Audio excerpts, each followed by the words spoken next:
안녕하세요, 여러분. 요즘 동네 경로당이나 복지관에서 이런 이야기 많이 들으시죠? 저 사람 연금이 얼마래, 누구네 집안이 어떻대, 누구는 건강이 안 좋대. 이렇게 소문이 돌고 돌다 보면 정작 그 이야기의 주인공은 마음이 불편해집니다. 더 놀라운 건 그 소문이 처음 말한 내용과 완전히 다르게 변해 있다는 겁니다. 이런 경험 있으시죠? 그냥 가볍게 한마디 했을 뿐인데 며칠 지나니까 전혀 다른 버전으로 돌아오는 거요. 어떤 분은 동네에서 연금 얼마 받냐고 궁금해서 물어본다길래 솔직하게 답했대요.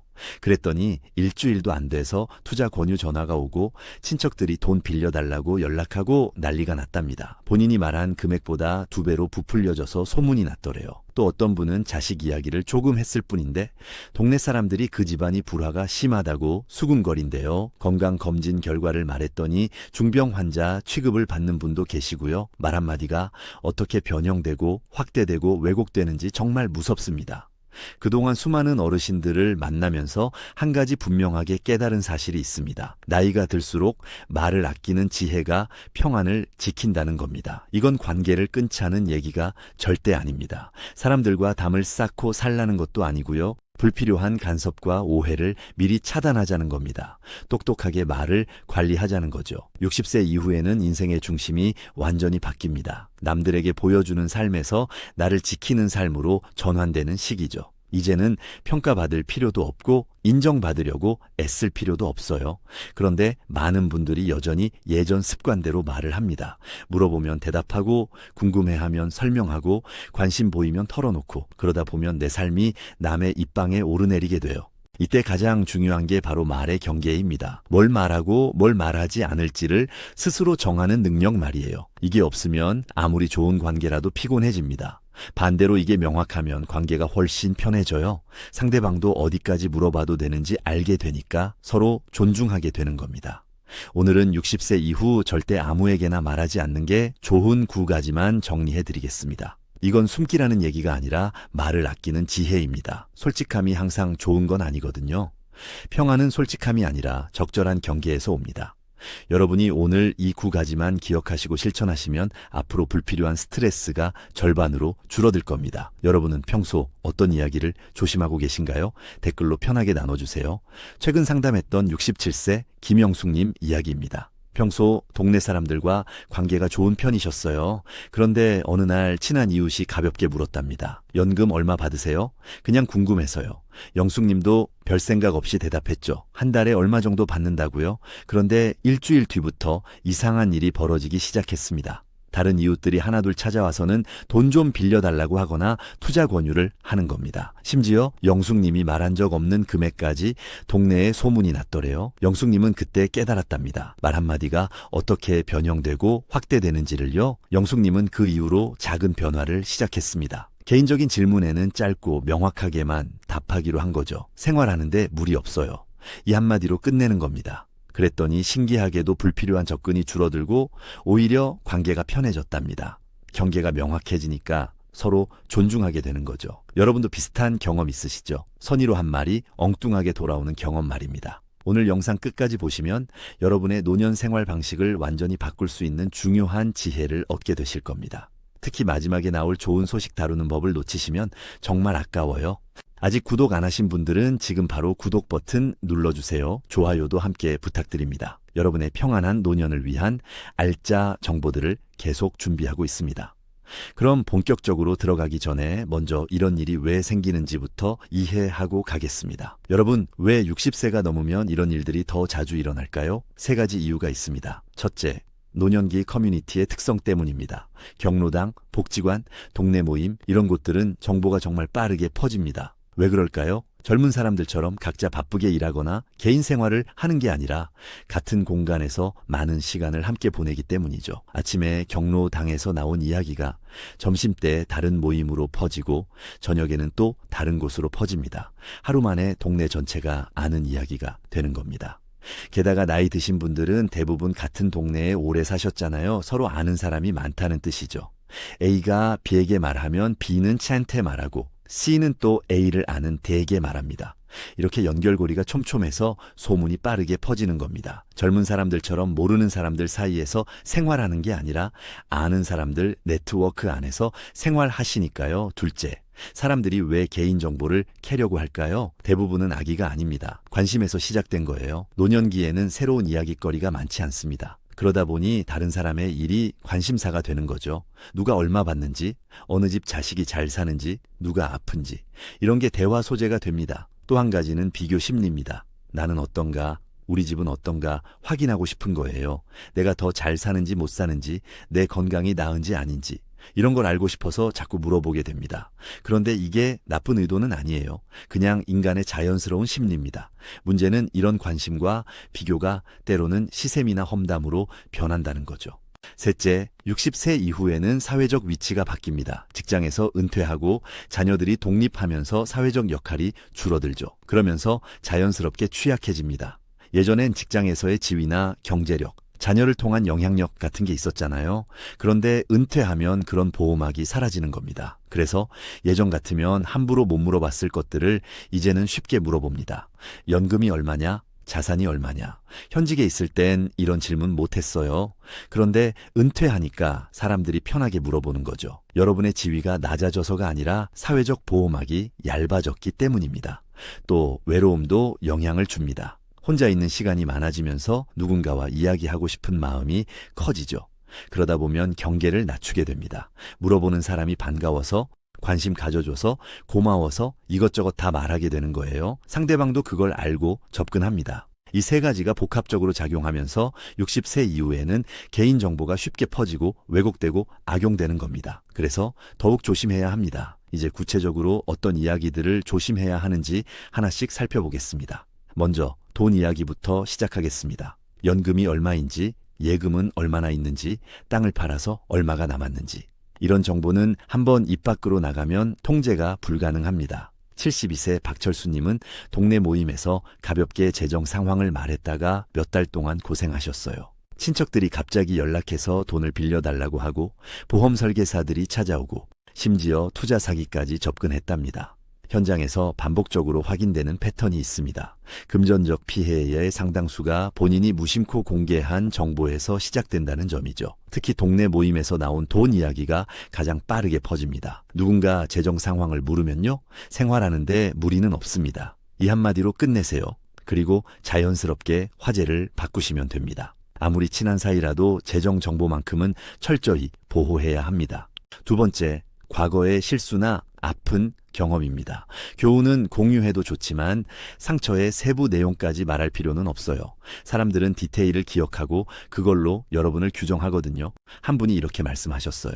젊은 시절 사업 실패를 솔직하게 털어놨더니 지금도 그 이야기로만 기억된다고요. 만날 때마다 그때 그 사업 어떻게 됐냐 하는 질문을 듣고 새로운 시도를 하려면 또 실패하는 거 아니냐는 소리를 듣는다고 하셨어요. 과거 이야기를 할 때마다 그 감정이 되살아나면서 현재의 나를 과거에 가둬버립니다. 과거는 한 문장으로 정리하세요. 그 일 덕분에 많이 배웠습니다. 이걸로 충분합니다. 구체적인 실수의 내용, 당시 감정, 누구와 연루됐는지 같은 디테일은 마음속에만 간직하시면 됩니다. 세 번째는 가족 속사정입니다. 자식, 사위, 며느리, 부부 문제. 들어주는 척하지만 결국 소문이 됩니다. 며느리와 작은 갈등이 있었던 한 어르신이 친구들에게 하소연했는데요.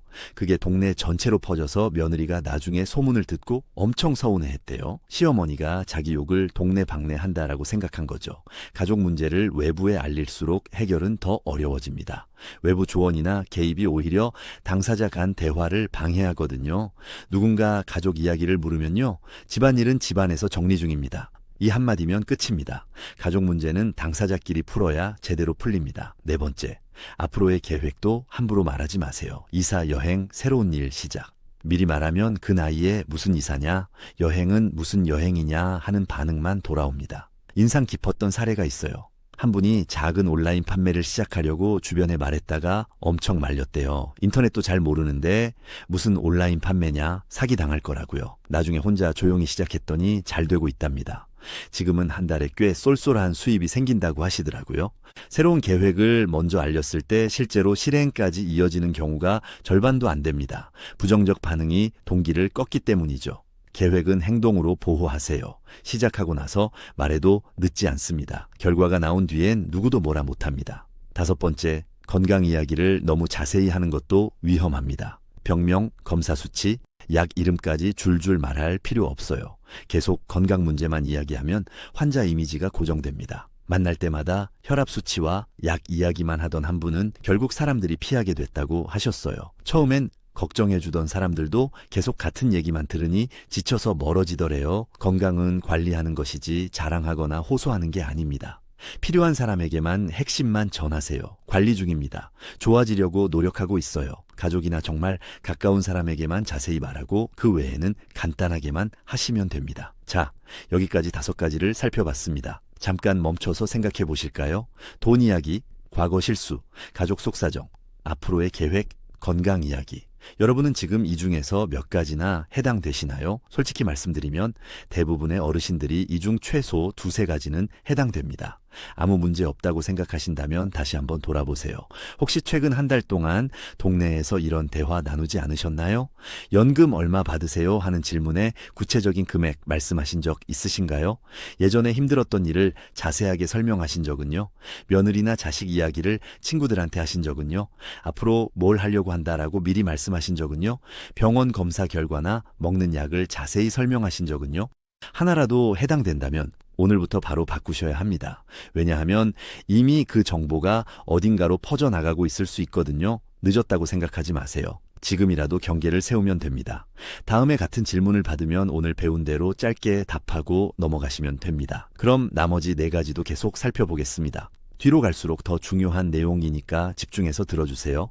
6번째는 속마음 전체를 공개하는 겁니다. 외로움, 불안, 서러움 같은 깊은 감정을 아무에게나 털어놓으면 오해가 생깁니다. 외로움을 자주 표현했던 분이 계셨는데요. 주변에서 우울증 환자 취급을 하고 과도하게 걱정하거나 반대로 거리를 두더래요. 어떤 사람들은 만날 때마다 괜찮으세요 하면서 동정 어린 눈빛으로 보고 또 어떤 사람들은 부담스러워서 연락을 안 하더래요. 감정 표현의 대상은 2명에서 3명 정도로 제한하는 게 좋습니다. 걷기, 일기 쓰기, 취미 활동, 전문 상담 같은 건강한 통로를 만드세요. 모든 사람에게 속마음을 보일 필요는 없어요. 7번째, 예전 갈등을 반복해서 꺼내지 마세요. 과거의 싸움, 서운했던 일을 계속 이야기하면 현재가 불행해집니다. 형제간 옛날 갈등을 자꾸 언급하던 분은 가족 모임 자체가 불편해졌답니다. 명절만 되면 그 얘기가 나와서 분위기가 싸해지고 조카들까지 불편해 하더래요. 차단 문장 하나면 충분합니다. 그건 지나간 일입니다. 지금은 편합니다. 8번째는 사생활이나 개인 경계를 설명하려 드는 겁니다. 왜 모임에 안 나가는지, 왜 혼자 있는지 설명할수록 설득당하게 돼요. 혼자 있고 싶은 이유를 길게 설명했던 분은 오히려 더 많은 간섭을 받았대요. 외로워서 그런다며 억지로 모임에 나오라고 하고 심지어 재혼 상대를 소개해주겠다는 사람까지 나타났대요. 요즘 제 컨디션에 맞춰 지냅니다. 이 한마디면 끝입니다. 마지막 9번째, 좋은 소식도 조심해서 공유하세요. 손주가 좋은 학교 갔다. 자식이 승진했다. 이런 기쁜 일을 너무 빨리 말하면 비교와 시샘이 따라옵니다. 손주 자랑을 했다가 질투 섞인 반응을 받은 분이 계셨어요. 애들이 다 똑같지 뭐, 나중에 보면 다 비슷해. 이런 식으로 깎아내리는 말을 듣고 기분이 상하셨대요. 기쁜 일은 조용히 누리세요. 안정된 뒤에 공유해도 늦지 않습니다. 행복한 표정과 여유 있는 태도가 100마디 말보다 더 많은 걸 전합니다. 자, 여기까지가 60세 이후 조심해야 할 9가지였습니다. 그런데 이걸 실천하려면 구체적으로 어떻게 해야 할까요? 지금부터는 실전에서 바로 쓸 수 있는 대응법을 알려드리겠습니다. 질문을 받았을 때 짧게 끝내는 기술부터 시작하죠. 개인적인 질문이 들어오면 당황하지 마시고 미리 준비한 대답 패턴을 쓰세요. 돈 관련 질문엔 생활하는 데 무리 없어요. 건강 질문엔 관리 중이에요. 가족 질문엔 다들 잘 지내고 있어요. 3단어에서 5단어로 끝내는 겁니다. 그리고 바로 다음 말을 이어가지 말고 잠깐 침묵을 주세요. 상대방이 더 물어보기 어려운 분위기가 만들어집니다. 한 어르신은 이 방법을 쓰고 나서 불필요한 대화가 70% 줄었다고 하셨어요. 짧은 대답 뒤에 침묵이 생각보다 강력한 경계가 된다는 걸 깨달으셨대요. 말을 길게 할수록 상대방은 더 많은 정보를 캐려고 합니다. 짧고 명확하게 끝내면 더 이상 물어보기가 어려워지는 거죠. 화제 전환도 중요한 기술입니다. 짧은 대답 뒤엔 바로 질문으로 넘어가세요. 그런데 오늘 날씨 정말 좋지 않아요? 요즘 뭐 재밌는 거 보세요. 이번 주말에 뭐 하실 거예요? 이렇게 상대방에게 관심을 돌리면 자연스럽게 화제가 바뀝니다. 사람들은 자기 이야기를 하고 싶어 하니까 금방 따라오게 돼 있어요. 경계를 정중하게 표현하는 연습도 필요합니다. 상대방이 계속 캐묻거나 간섭할 때는 부드럽지만 단호하게 말하세요. 고마운데 제가 이 부분은 혼자 정리하고 싶어요. 관심 가져주셔서 감사한데 이건 개인적으로 처리할게요. 감사 표현과 경계 표현을 함께 쓰면 상대방도 기분 나빠하지 않으면서 물러납니다. 처음엔 어색하지만 몇 번 연습하면 자연스러워집니다. 경계를 긋는다고 무례한 게 아니에요. 오히려 명확한 경계가 건강한 관계를 만듭니다. 애매하게 넘어가다 나중에 폭발하는 것보다 처음부터 정중하게 선을 긋는 게 훨씬 낫습니다. 반복되는 질문엔 똑같은 대답을 반복하세요. 사람들은 같은 질문을 다르게 포장해서 여러 번 물어봅니다. 그때마다 다르게 대답하면 틈이 생겨요. 일관성 있게 똑같은 대답을 하면 상대방도 포기하게 됩니다. 연금에 대해 계속 물으면 매번 생활하는데 무리 없어요만 반복하는 겁니다. 같은 대답을 3번 이상 들으면 사람들은 더 이상 물어봐도 소용없다고 판단하고 포기합니다. 그럼 이제 실제 상황을 예로 들어서 어떻게 대응하는 게 좋은지 보여드릴게요. 예를 들어 연금 이야기가 나왔을 때를 한번 봐볼까요? 누군가 연금이 얼마세요? 하고 물어봤다고 가정해 보겠습니다. 여기서 많은 분들이 이렇게 답하세요. 한 달에 150만 원 정도요? 근데 생활비가 많이 들어서 빠듯해요. 요즘 물가가 얼마나 올랐는지 아세요? 이렇게 답하면 어떻게 될까요? 상대방은 150만 원이라는 숫자를 기억합니다. 그리고 빠듯하다는 말도 기억하죠. 이 정보가 퍼지면서 누군가는 그럼 조금만 도와주면 되겠네 하고 접근하고 또 누군가는 150만 원으로 빠듯하다니 낭비가 심한가 하고 수군댑니다. 구체적인 정보를 주는 순간 통제가 안 되는 겁니다. 그럼 어떻게 하는 게 좋을까요? 같은 질문에 이렇게 답하는 겁니다. 생활하는데 무리 없어요. 그리고 잠깐 침묵하세요. 3초 정도만요. 그 다음에 그런데 오늘 날씨 참 좋지 않아요? 하고 화제를 바꾸는 겁니다. 구체적인 정보는 하나도 안 주면서도 무례하지 않게 답변하고 자연스럽게 넘어가는 거죠. 또 다른 예를 들어볼게요. 며느리랑 잘 지내세요? 하고 누가 물었다고 해보겠습니다. 이럴 때 많은 분들이 이렇게 답하세요.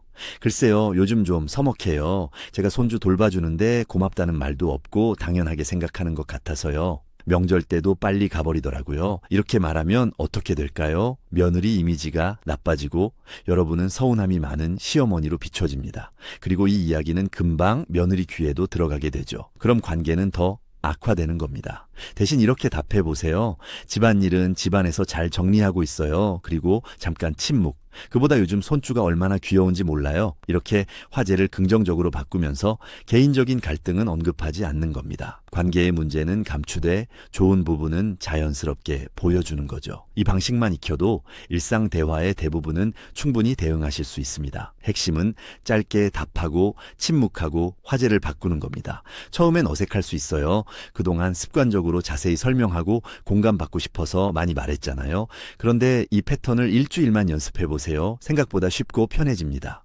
관계를 유지하면서 거리를 두는 것도 가능합니다. 모임엔 나가되 깊은 이야기는 안 하는 거예요. 밝게 인사하고 가벼운 대화만 나누고 오세요. 완전히 단절하면 외로울 수 있고 너무 깊이 관여하면 피곤하니까 중간 지점을 찾으시면 됩니다. 노년기엔 관계의 깊이보다 편안함이 더 중요합니다. 가볍고 편한 관계만으로도 충분히 사회생활을 유지할 수 있어요. 혹시 말을 실수했다면 빠르게 수습하세요. 말하고 나서 아차 싶으면 바로 정정하는 겁니다. 그건 제가 잘못 말한 거예요. 사실은 이래요. 하면서 무난한 내용으로 바꾸세요. 시간이 지날수록 수습이 어려워집니다. 소문은 빠르게 퍼지니까 실수했다 싶으면 그 자리에서 바로잡는 게 중요해요. 마지막으로 정말 신뢰할 수 있는 사람을 구분하는 게 중요합니다. 모든 사람에게 경계만 치고 살 순 없잖아요. 한두 명 정도는 깊이 이야기할 수 있는 사람이 필요합니다. 그 사람을 고를 땐 이런 기준을 보세요. 다른 사람 뒷말을 안 하는 사람, 조언보다 경청을 먼저 하는 사람, 비밀을 지켜본 경험이 있는 사람, 이런 사람에게는 조금 더 마음을 열어도 됩니다. 신뢰할 수 있는 관계망이 1명에서 3명만 있어도 정서적 안정에 큰 도움이 됩니다. 많은 사람과 얕은 관계를 맺는 것보다 소수와 깊은 신뢰를 쌓는 게 훨씬 유익합니다. 경계를 지키되 완전히 고립되지는 마세요. 균형이 중요합니다. 말을 아낀다고 해서 외톨이가 되라는 게 아니라 진짜 믿을 수 있는 사람과는 깊이 교류하라는 겁니다.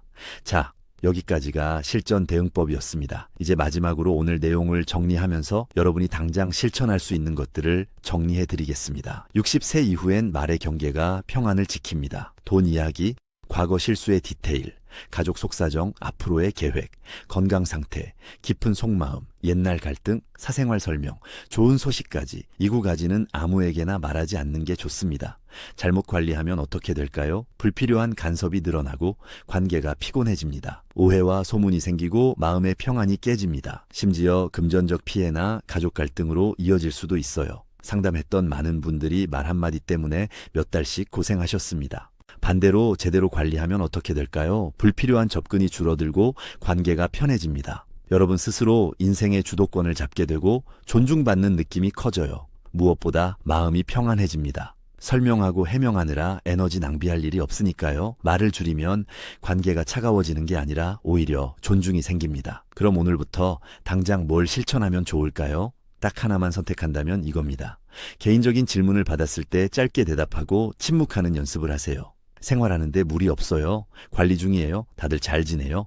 이 3가지 대답만 기억하시면 됩니다. 그리고 대답 뒤 3초만 침묵을 유지해보세요. 이것만 익혀도 불필요한 대화가 절반으로 줄어듭니다. 노년기 심리를 연구하면서 한 가지를 확신하게 됐습니다. 나이 들수록 중요한 건 많이 말하는 게 아니라 필요한 말만 하는 거라는 걸요. 침묵과 경계가 여러분을 보호합니다. 설명하는 삶에서 지키는 삶으로 전환하는 순간 진짜 자유가 시작됩니다. 오늘 영상이 도움이 되셨다면 구독과 좋아요 부탁드립니다. 그리고 여러분은 평소 어떤 말을 조심하고 계신가요? 혹시 오늘 내용 중에 공감되는 부분이 있으시다면 댓글로 편하게 나눠주세요. 여러분의 경험이 다른 분들에게도 큰 도움이 됩니다. 건강하고 평안한 하루 보내세요. 감사합니다.